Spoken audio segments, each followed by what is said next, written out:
हमारी जोड़ी नंबर 1 मनोज तिवारी और मुरली कार्तिक ने मिड इनिंग शो में कहा था, देखिए 127 का जो लक्ष्य है ऑन पेपर छोटा है, लेकिन क्रिकेट थोड़ी ना पेपर पे खेला जाता है अनलेस ऑफ कोर्स आप बुक क्रिकेट खेल रहे हैं।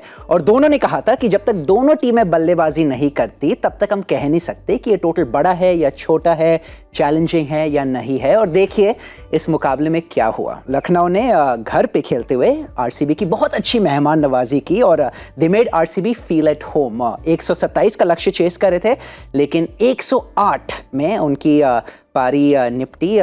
एंड देखिए बॉलर्स में सबने योगदान किया, खास करके स्पिनर्स ने। और बॉलिंग के बारे में विस्तार में चर्चा करेंगे, लेकिन उसके पहले आपको वेलकम करें शो पे। आप देख रहे हैं क्रिक बज़ लाइव हिंदी, मैं हूं अनुभव जैन और जैसे मैंने कहा मेरे साथ मनोज तिवारी एंड मुरली कार्तिक। मनोज भाई, आज स्पिनर्स का दिन रहा तो आज शुरुआत करेंगे कार्तिक के साथ। और रोज स्पिनर का ही दिन। स्पिनर सबसे इंटेलिजेंट स्पीसीज है प्लेनेट पे।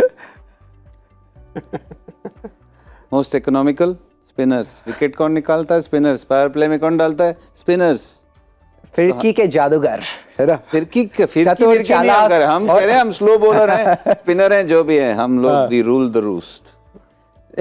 आप एक्सपेक्टेड ही था कि ये इस सरफेस पर स्पिनर्स उभर के निकलेंगे, लेकिन हमने एग्जैक्टली यही देखा। स्पिनर्स उभरे, लेकिन आरसीबी की बॉलिंग में हमने देखा मतलब स्पिनर्स के साथ साथ पेस बॉलर्स का भी योगदान था। तो जैसे कहते हैं जब कद्दू कटता है तो सब में बढ़ता है। ये बहुत अच्छी कद्दू कटी है आज।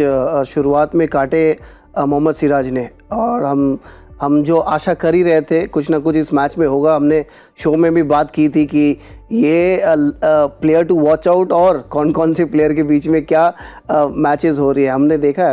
अभी तक सुनने में आ रही है कि एक मैच अभी ख़त्म हुई है, उसके बाद एक मैच चल रही है ग्राउंड के अंदर ही। लेकिन जिस तरह से सिराज ने पहला ब्रेक थ्रू दिया, देखिए हम यही कह रहे थे जब आपने मुझे पूछा था कि मिड शो में किस तरह की दृष्टिकोण से उतरनी चाहिए। देखिए इनको समझना चाहिए था कि आरसीबी गेम में तभी आ सकती है जब आप अपना विकेट थ्रो करके आओगे। अगर इसको आराम से नीचे प्रॉपर ऑर्थोडॉक्स क्रिकेट शॉट्स खेल के अगर आप चेस करने को देखोगे ना, विकेट हाथ में रहेगी, बाद में वो मेकअप हो ही जाता है। लेकिन सारे प्लेयर 5 प्लेयर, काइल मायर्स बोल लीजिए, आपके बडोनी बोल लीजिए, उसके बाद हमने देखा कृणाल पांड्या बोल लीजिए, फिर स्टॉइनिश को भी देख लीजिए, पुरान को भी देख लीजिए, सब हवा में मार के आउट हुए। ज़रूरत नहीं थी, क्योंकि आखिरी में तो आप 18 कितना रन से आ रहे हो? 18 तो फिर 18 रन से तो आप समझ ही सकते हो कि 2-3 हिट बाद में जाके लग जाती तो आराम से मैच जीते। अब वही है, ये फॉर्मेट का डिमांड है लोगों को और प्लेयर्स को प्रमाण करना ही है कि मेरी स्ट्राइक रेट इतनी है, मैं इसी तरह खेलूंगा। कभी कभी गेम का सिचुएशन जो होता है उस पर आप किस तरह से रिस्पॉन्स करते हो वो देखने वाली बात है। लेकिन आज निराश होंगे बहुत। बिल्कुल, आपकी बहुत सटीक बात है, क्योंकि मिड इनिंग्स शो में हमारा एग्जैक्टली यही डिस्कशन था कि देखो आरसीबी को स्ट्राइक ज़्यादा रोटेट करना चाहिए था और बहुत ज़ोर से उनके बल्लेबाज मारने की प्रयास कर रहे थे, जबकि कंडीशंस वो अलाउ नहीं कर रही थी। और लखनऊ के इनिंग्स में भी हमने कुछ ऐसे ही देखा, मतलब वो ज़रूरत नहीं थी इतने फोर्स से आप मारो। You could have played smarter cricket. आज पूरा ही दिन स्मार्ट होने का था और आपके जो स्किल्स हैं वो उसका इम्तिहान था आज। क्योंकि आज ऐसा नहीं था कि कुछ विकेट्स होते हैं कि पहले 6 में आप उसका फ़ायदा उठाएं और उसके बाद विकेट स्लो होने वाला। यहाँ पे पहले 6 में भी दिक्कत हुई है जब उन्होंने बैटिंग की है।